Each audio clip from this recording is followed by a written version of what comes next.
You would think that if you went out and you found the biggest rock star in the world, that that's going to be the end-all be-all difference for you. And maybe 30 years ago, that was the case. But it's not the case today. Now, we certainly have our artist list that have very well-known players and things like that.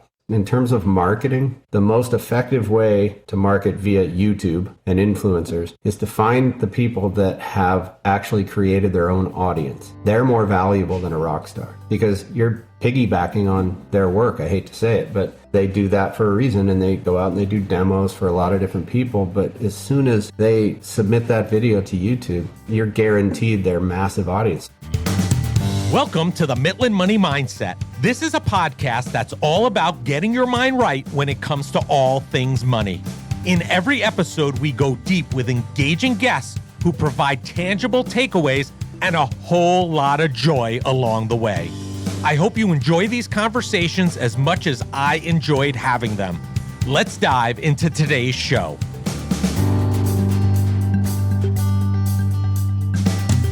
I'm Larry Sprung, your host for the Midland Money Mindset and founder and wealth advisor of Midland Financial. Today's guest is Chris Van Tassel, co-founder of Jay Rockett Audio Designs. Chris and Jay Rockett formed Jay Rockett Audio Designs with the dream of creating the best guitar effects for players around the world. The company's famous saying is, "Until you stand at the top of a mountain, you will never understand how high it is." Not having the experience in these situations would make it hard to understand what guitar players want. Thankfully, Chris and Jay had been longtime session musicians with many years of experience in the recording industry. After years of dissatisfaction with available products on the market, both Chris and Jay decided to try and create products that satisfied their particular needs for tone. They tapped into their network of top session players for feedback to produce designs for their current line of products, and the results have taken the world by storm. Hand-built in the US and used by some of the top musicians in the world, including Mike McCready, Peter Frampton, and Roger Daltrey, to name a few. Jay Rockett Audio Designs covers every aspect of shaping your tone, from overdrives and distortions to delays, modulation, fuzzes, and even buffers. Jay Rockett is a player-designed and inspired company with a passion for the touring and player community. Listen in for some great takeaways about Chris's entrepreneurial journey and some stories about what he has experienced along the way. All right, well, hello, everybody. This is Larry Sprung, and I have the awesome pleasure of being with Chris Van Tassel, co-founder of Jay Rockett Audio Designs. And this is a new venture for us. We're talking to somebody from the music world. So welcome to the show, Chris. Thank you, Larry. Glad to be here. Yeah, it's great to have you. And what I want our listeners to understand is who you are and your path. Can you tell our listeners who you are? How did you get to where you are today? What was the path? Oh boy, that was a long path, but most of them are. Yeah. Well, I've always maintained kind of a foot in the music industry. I've done other things along the way, but boy, I think I started out working in the recording studios way back in the day. I grew up in Colorado. There was a studio called Avalanche Studio, another one called Caribou, kind of a famous studio. A lot of rock stars recorded there.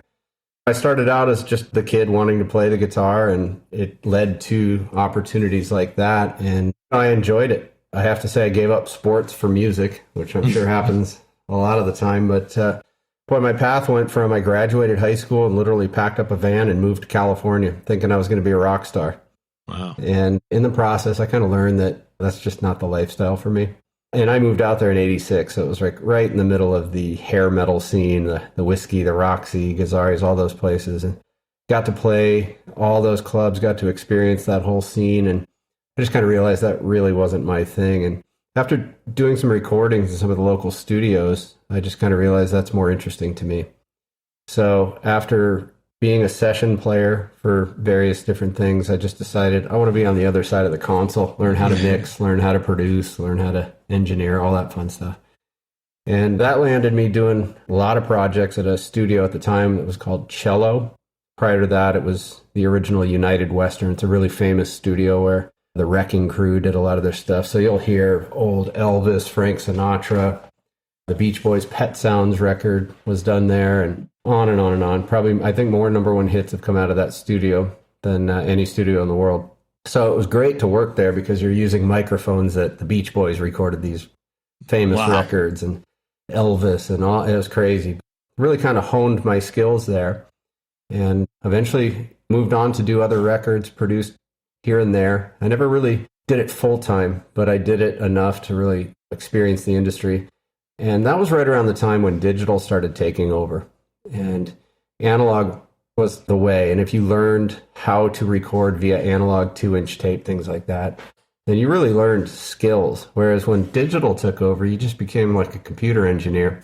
And it wasn't very good for years and years and years. Today it's much better, and it makes everything a lot more convenient.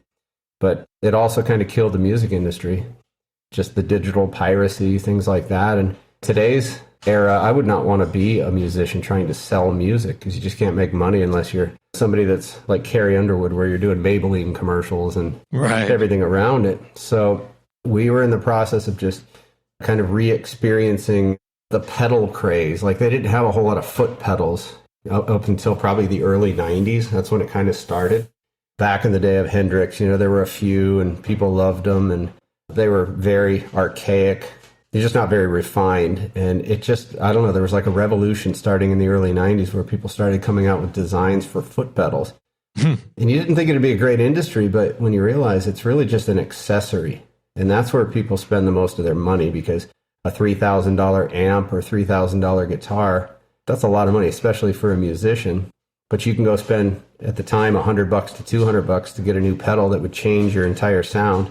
Right. And so it just really became something that guitar players would collect, hundreds of pedals. It's crazy. So we just started designing pedals, learning how to design them, really learning how to read schematics, learning how to lay out circuit boards. The whole process, we learned manufacturing all the way around. And I tell people I'm in the music business, but really I'm in the manufacturing business for musicians. It was a learning process, but we took our lumps and learned what to do, and eventually ended up where we are today. Started out on a kitchen table with circuits that we were learning how to build, and we made them really expensive and copper plated them, and thought, hey, we're going to take the world by storm. Realized that most musicians can't afford $500 for an accessory. So it kind of changed and morphed along the way, and we ended up where we are today. And we went from literally building on a kitchen table to full worldwide distribution today, every major store across the world.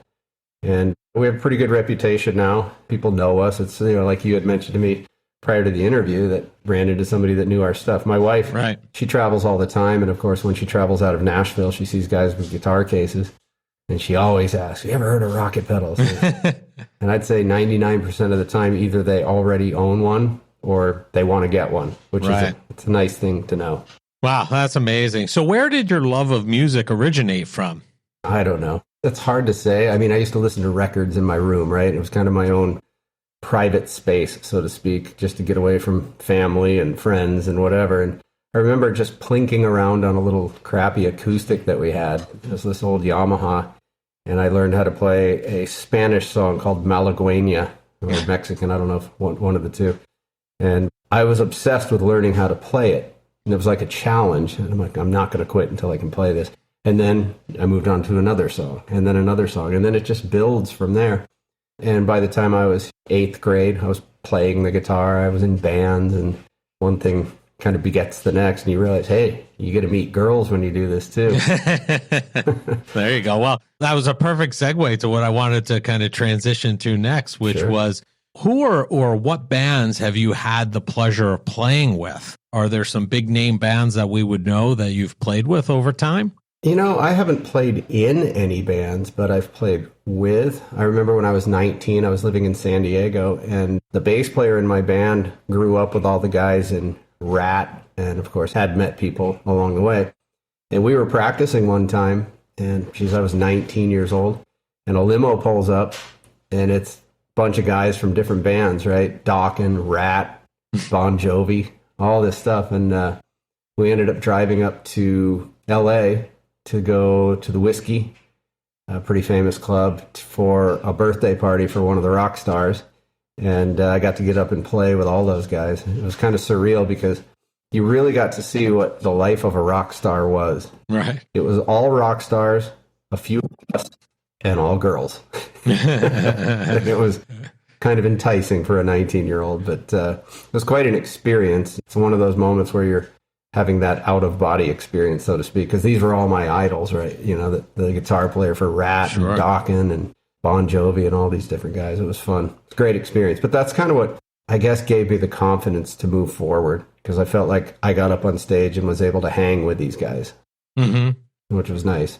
So did you ever have the ability to play live with any of your idols or mentors that you looked up to growing up, outside of just like a spur of the moment kind of meetup, or that wasn't something that happened? No, that didn't really occur. If you saw players from famous bands like that ever play shows, it was usually an invite thing for some tribute to somebody.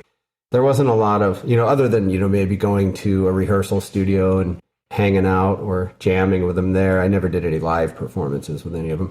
But that was at the time where I kind of figured out that I didn't really want to be a live rock star. Yeah, I wanted to be more in the studio. And I liked producing the best, because you have to think about the music as a whole, not just your instrument. And that actually takes some discipline, because you have to hear things differently, for the betterment of the music, not just for that particular instrument. And it's funny, because if you're in the studio, you'll always hear somebody pipe up, the guitar player, the singer, or the bass player, "I'm not loud enough." They never are. I think that was where the invention of the producer's knob, where you fake you're turning a knob. Is that better? Yeah, that's way better.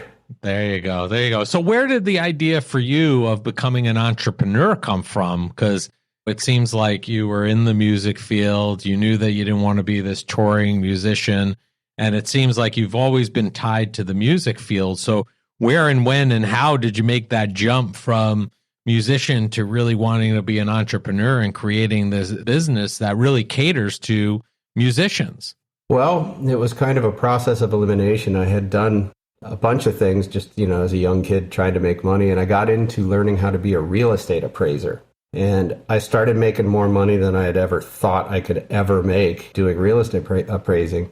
And it was in Southern California, so that market was just insane. 20 years later, I'm like, wait a minute, I really do not enjoy doing this. And I'd always had a toe in the music industry along the way. I would do sessions or produce stuff here and there, but it was never a way to make a living. You couldn't count on it. And you would see a lot of producers like waiting for their next gig, or musicians. And I'm like, I need to do something that's more consistent. So I had a really successful company doing real estate appraisal, but I had never been so stressed in my life. Right. And we started tinkering with these circuits in 2004, and we had no idea. We didn't have any plans of making a business out of it. We just made them for us. And they were like, hey, maybe we could sell a few of these. And then you get out there and you realize how hard it is to call a dealership. Hey, would you want to carry these things? You have to learn all the markup and the discounting, and we didn't know anything about any of that. We had to learn everything. And of course, we were too stubborn to hire somebody or listen to somebody. So we took our lumps along the way, but it was a good thing, because I know every inch of this industry, from the production side to the resale side to everything that it takes, how to plan for production and parts and pieces. And of course, with this supply chain issue that's going on right now, it becomes a real challenge. Sure. Yeah. So it sounds like you were an accidental entrepreneur to some degree, but kind of had the entrepreneurial route between what you did as a kid and then what you did subsequently as an appraiser. But you just always kept getting drawn back to the music side of things. And now you finally figured out a way, I guess, to have a successful entrepreneurial venture and do it in something in an area that you really love, which is great, right? Yeah, and it was a true challenge, because when we started getting going was 2006, right around there, when the market just completely collapsed. And I don't know how we made it through that, because at the time we had not really made any headway into the industry. We had a handful of dealers and we're hand building stuff, and there was just no way to be successful. And I just thought one day, we really need to work backwards here. We have to think success and move backwards. Well, if we were a successful company, what are the things that we need in place? Well, we knew we had to be able to build these things. We knew that we had to be able to afford to buy the parts. And a lot of people don't think about that. If somebody orders 1,000 products from us, you have to buy 1,000 products worth of material, which is Right. can be upwards of $100,000. And you don't realize that. And then you deal with the markups and the margins and things like that. And it really starts dictating how you have to set yourself up for success, starting from success backwards.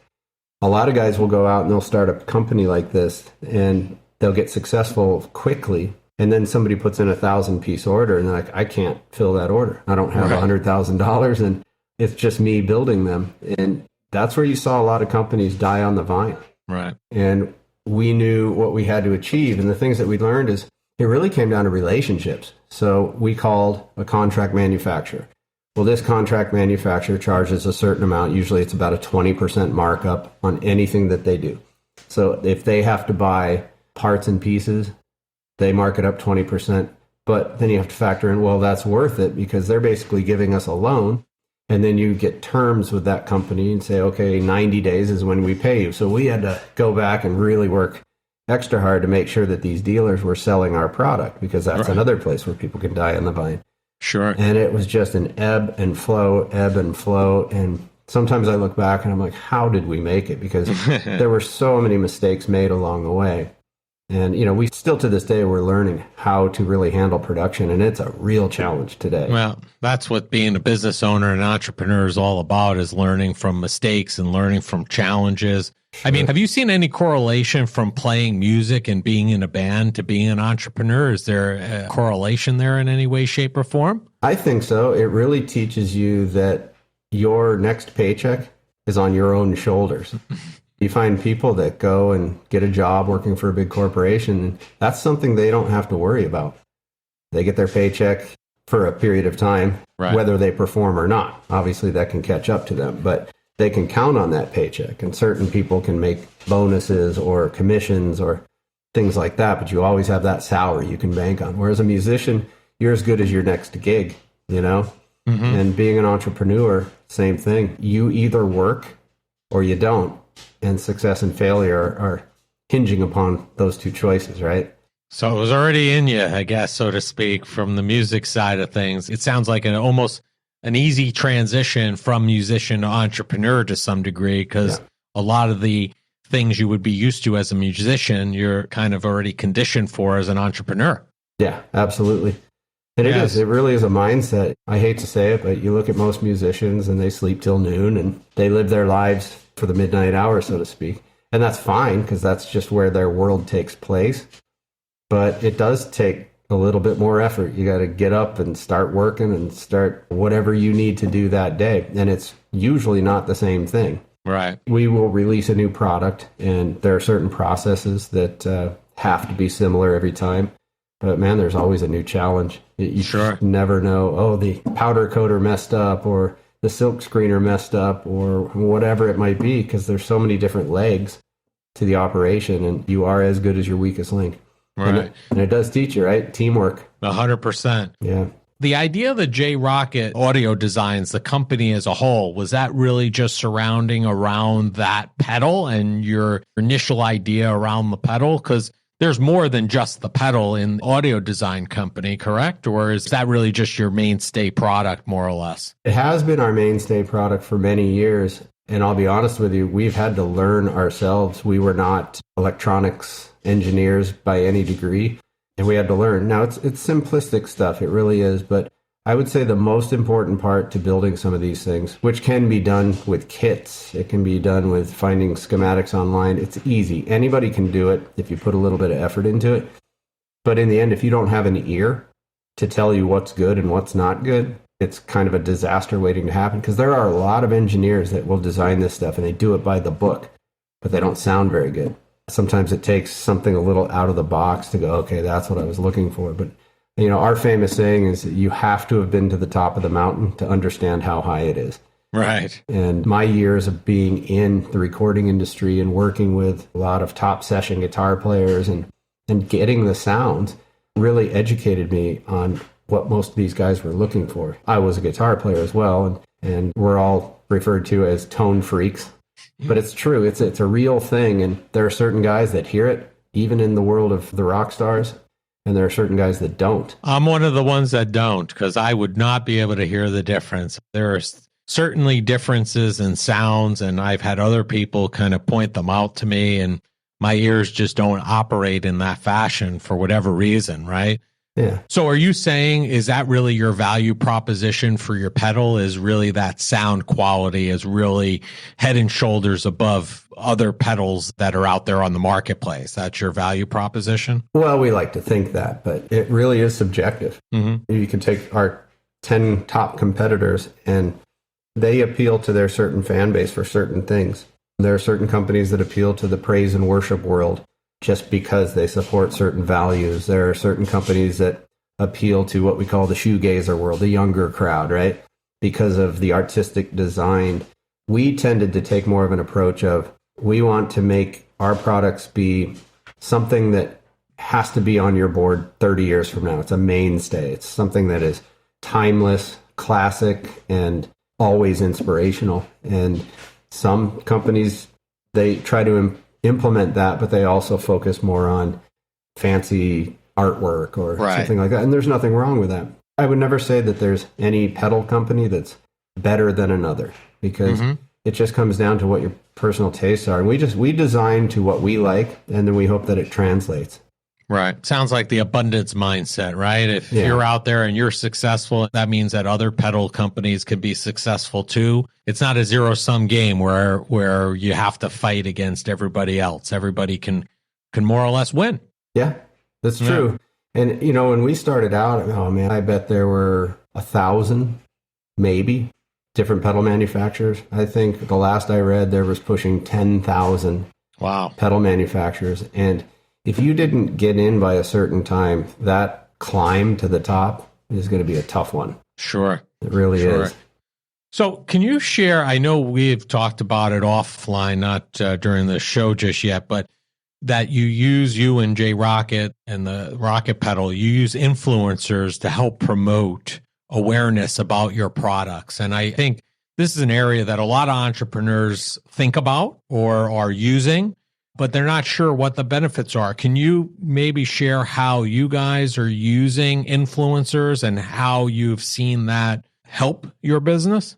Yeah, absolutely. You would think that if you went out and you found the biggest rock star in the world, that's going to be the end-all be-all difference for you. And maybe 30 years ago, that was the case. But it's not the case today. Now, we certainly have our artist list that have very well-known players and things like that. In terms of marketing, the most effective way to market via YouTube and influencers is to find the people that have actually created their own audience. They're more valuable than a rock star because you're piggybacking on their work. I hate to say it, but they do that for a reason, and they go out and they do demos for a lot of different people. But as soon as they submit that video to YouTube, you're guaranteed their massive audience. So what we'll do on a new product release is we'll find the most efficiently performing and most relevant. And they come in and out, right? Sometimes they're relevant for 6 months and then they start to fade to the back as the new guys come in.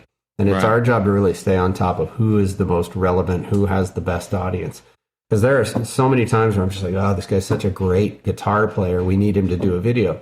Well, then we'll pay him, and they usually keep the product and things like that. And then we don't see a whole lot of return, even though the video is great and they're a great player. They just didn't have the audience in place. And a lot of guitar players are learning that they have an entire new world that they can exploit to not only brand themselves as a musician, but get consistent work.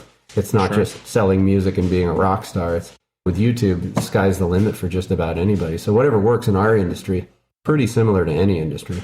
Right. So basically you want to find somebody who has a following, and more importantly, has a following that it was going to clamor for the products that you have. In your case, you want somebody who is a musician, who other musicians are following and look up to, and would ultimately take advice and guidance from, where if they're saying that this is the greatest pedal since sliced bread, that they're going to go out and try it, their audience, right? Yeah, absolutely. And you also can suffer greatly if you find a guy that doesn't know how to make it sound good, who's not a very good guitar player.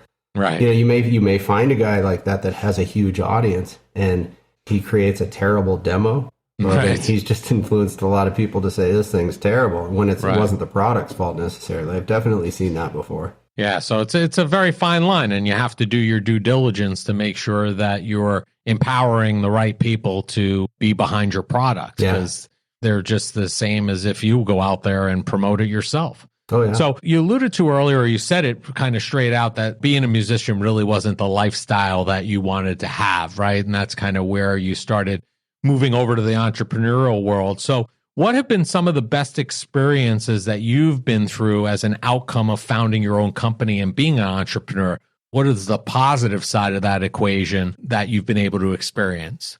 Well, for me, it really just came down to, you find a job that you love, you never work a day in your life. There you go. It's something that is enjoyable to do every day. For instance, I don't know how many of your audience members will know who a guitar player named Jeff Beck is, but amongst guitar players, he's kind of a god, right? Okay. Been around, he was in the Yardbirds, as well as Jimmy Page and Eric Clapton. They were all in the Yardbirds. Well known, yeah. But Jeff Beck has maintained this cult following his whole career, and he seems to have gotten better and better.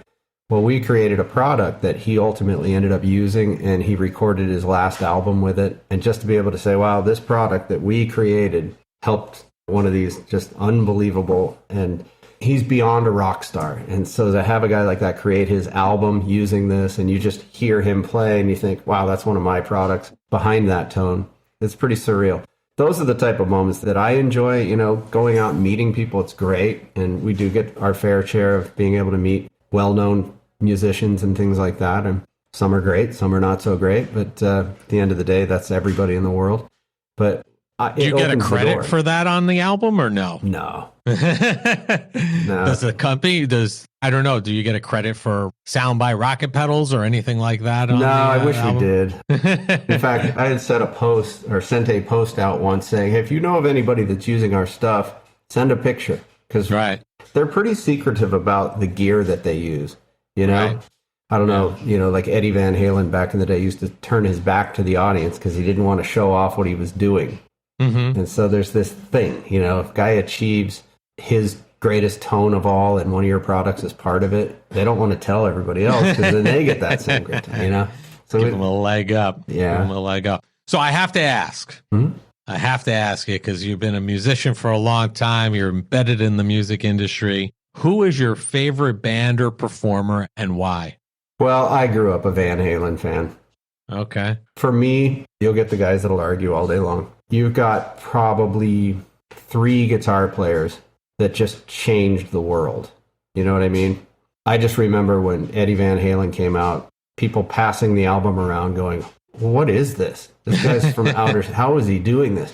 Right. Never seen a guitar player that just perplexed the entire industry. And usually guys like that are a one and done, right? They did it all on their first album, then everything is just a repeat of that. But every record for 4 or 5 years, he came out with something that just blew guitar players' minds. And he was solely responsible for changing the way people played guitar. Not everybody, but he probably had a bigger influence on how guitar players changed over the years than Hendrix, than anybody. Hendrix had a big influence, and a lot of people will swear he's the best guitar player of all time, but he wasn't around long enough. Right. I was going to say, was he around long enough to really prove that out? Yeah. So for me, I was a huge Van Halen fan, and I grew up just a clone of Eddie Van Halen. And then you start realizing you have to have your own voice, and right. It's hard to imitate somebody perfectly, but it's fun to do. Well, listen, they're a good band. I've enjoyed their music over the years, and I still enjoy their music when it comes on or I play it through my iPod. It's good stuff. Oh, yeah. So I got to ask, what's up next for Chris Van Tassel? Is there anything big on the horizon for you? For me personally? Or you and Rocket Pedals? Yeah, well, we're always developing new stuff. And we like to believe that the next item is the greatest item. We've got a new release coming out April 15th. I can't really reveal anything because it's usually just this one big release where all the YouTube videos are released and all the stores put it on sale, and it's kind of a big surprise. But yeah, we've been working really hard on designs so that we can have 4 or 5, 6 designs in the hopper so that we can then have a consistent every 2 or 3 month release. So we've really been working hard behind the scenes. And, it's more than just developing a pedal. It's developing a relevant product, something that hasn't been done 1,000 times or something that's going to change the way people do things.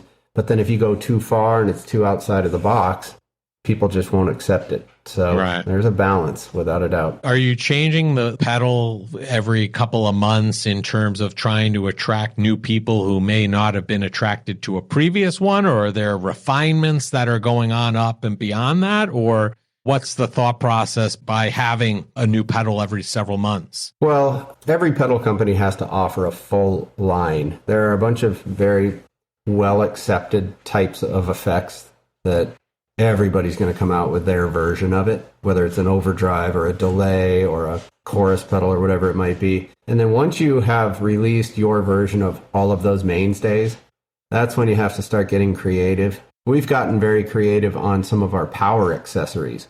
It's not sexy in any way, but it's a necessity. And in our industry, it takes a long time for change to be accepted. And I'll give you an example. To power all of your pedals, you usually have what's called either a linear power supply or a switching power supply.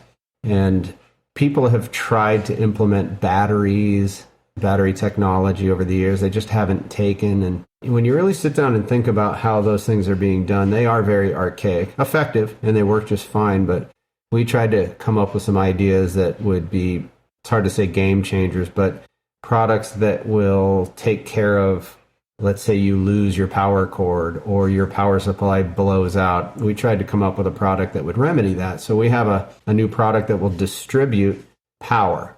Now, whatever power source that you want to choose, it will take it. Plus, it will convert it. So you will have 9-volt outputs. You'll have 12-volt outputs. You'll have 18-volt outputs. And then you can power it with a switching power supply. You can power it with a linear power supply, or you can power it with a battery, like, the batteries you get to charge your phone when you're on a flight, or you can actually use your Apple or 5-volt charger and power your whole pedal board. So the purpose behind this is, let's say you're playing a gig, your power supply goes out. Well, somebody in the audience is going to have a phone cord and a phone charger. Something. And it saves you, right? And then if you want to remove yourself from the grid, so to speak, and get rid of things like 60-cycle hum, or if you're in the studio and you need everything to be dead quiet, you hook a battery up. Well, batteries in the past, they would last maybe an hour, and musicians just didn't want to hassle with it. Right. But with this design, you can take a 26,000 milliamp hour battery, and it'll power your board up to 12 hours. Wow. 2 amps worth of draw, which is unheard of. And so that's a new product that we're getting ready to release, and you can charge your iPad and your iPhone on it and all sorts of things. Oh, that's great stuff. And we'll look to see some of these new things coming on the horizon from you and Jay Rockett and Rockett Pedals. Yeah. And as you know, Chris, listen, this is the Mitlin Money Mindset. I know we have a little running joke. Chris calls it, but now it's time. I need to ask you the question we end every show with, which is, what did you do today that brought you joy and put you in the right mindset for success? Well, I like to say I woke up. That's a good start. It is a good start.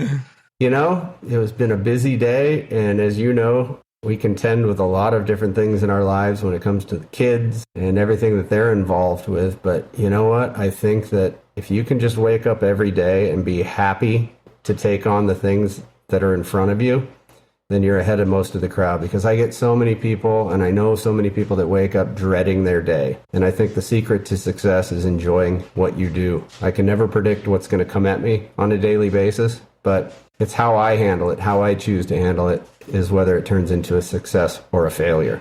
Right. Agreed. Yeah. And I think that's sage advice to share with the audience, with our listeners, and a great way to end the show. It's been a pleasure having you on, and we'll have all of your information in the show notes. But if people want to contact you, learn more about Jay Rockett and the Rockett pedal, what's the easiest and best place for them to go in order to learn more? Well, you could certainly go to any one of our dealers, but in order to locate those dealers, our website's always the best way. So it's www.rocketpedals.com. Rocket has 2 T's in it. There you go. Well, thank you for sharing. I appreciate your time, and make it a great day. Thanks, Larry. Appreciate it. I want to thank Chris Van Tassel for being a guest on the Mitlin Money Mindset. Chris and Jay Rockett are on a mission to fulfill the needs of musicians around the world, enabling them to produce the best music they can. He is not only an owner of the business, but as a musician, he is a customer too. Chris is always looking for feedback so they can refine their products and produce equipment that musicians need and want. Chris's journey has been an amazing one that has brought him a great deal of joy by helping and meeting some of the best musicians in the world. Chris and Jay Rockett Audio Designs can be found across all social media platforms, and all the contact information needed to find them can be found in the show notes. Thank you for joining us this week on the Mitlin Money Mindset. Make sure you visit our website at mitlinmoneymindset.com and smash the subscribe button so you don't miss a show. We encourage you to help others find our valuable content, and please don't keep us a secret. You can also schedule an Is There a Fit call right from our website or by using the link that you'll find in the description section of your podcast player or app. And be sure to join us for our next episode to learn more about getting your mind right when it comes to all things money. The opinions voiced in the Mitlin Money Mindset Show with Lawrence Sprung are for general information only and are not intended to provide specific advice or recommendations for any individual. Past performance is no guarantee of future results. All indices are unmanaged and may not be invested into directly. Investing involves risk, including possible loss of principal. No strategy ensures success or protects against loss. To determine what may be appropriate for you, consult with your attorney, accountant, financial or tax advisor prior to investing. Investment advisory services offered through CWM LLC, an SEC-registered investment advisor.